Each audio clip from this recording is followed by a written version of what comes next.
জানো তো, এক সময় এমন হয় একদম রান্না করতে ইচ্ছে করে না, তখন আমি এই রান্নাটা করি।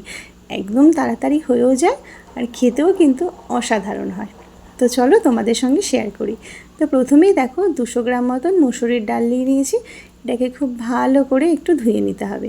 এরপর একটা পাত্রের মধ্যে জল দিয়ে ডালটাকে সেদ্ধ হওয়ার জন্য বসিয়ে দেবো গ্যাসে।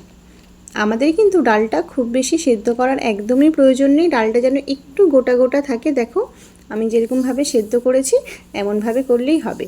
আর এদিকে দেখো আমি কিছুটা আলু, কাঁচা লঙ্কা, পেঁয়াজ কুচি, রসুন একটু থেতো করে নিয়েছি আর একটু আদা গ্রেট করে নিয়েছি। সব কিছু নিয়ে নিয়েছি। এরপর কড়াইতে তেল গরম করে তাতে কালো জিরে আর আলুটাকে একটু ভেজে নেব। এরপর দেখো পেঁয়াজ কুচি দেবো, একটু রসুন থেতো করা রসুন দেবো, কাঁচা লঙ্কা আর গ্রেট করা একটু আদা দিয়ে খুব ভালো করে সব কিছু ভালো করে একটু ভেজে নিতে হবে। এরপর স্বাদ মতন একটু লবণও দিয়ে দেব আর একটু সামান্য হলুদ গুঁড়োও দিয়ে দেব। দিয়ে এরপর খুব ভালো করে একটু ভেজে নিতে হবে যতক্ষণ না আমাদের আলুটা সেদ্ধ হচ্ছে।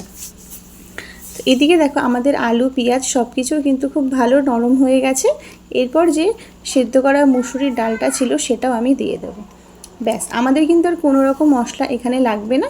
এরপর আমি আরেকটু লবণ দেবো। যখন আমি ডালটা অ্যাড করলাম আরেকটু লবণ স্বাদ মতো দিয়ে এবার আমি মিডিয়াম ফ্লেমে ঢাকা দিয়ে দিলাম। এরপরে দেখো আমাদের জলটা কিন্তু খুব ভালো করে একটু শুকিয়ে নিতে হবে। এরপর দেখো একটু সামান্য চিনি দিয়ে দেব। আমাদের কিন্তু রান্নাটা একদম কমপ্লিট হয়ে গেছে। এটা একদম সিম্পল একটা রেসিপি, দারুণ খেতে হয়। আর হ্যাঁ, তোমাদের কাছে যদি ধনেপাতা থাকে অবশ্যই ধনেপাতা দেবে। তো অসাধারণ একটা খেতে হয় রেসিপিটা। তো তোমরা ট্রাই করে দেখতেই পারো। তো কেমন লাগলো আমার রেসিপিটা অবশ্যই আমাকে কমেন্ট করে জানিও। আর আমার রেসিপিগুলো ভালো লাগলে আমার পাশে থেকেও লাইক করো, ফলো করো। তো চলো টাটা, দেখা হচ্ছে নেক্সট কোনো রেসিপি নিয়ে। টাটা।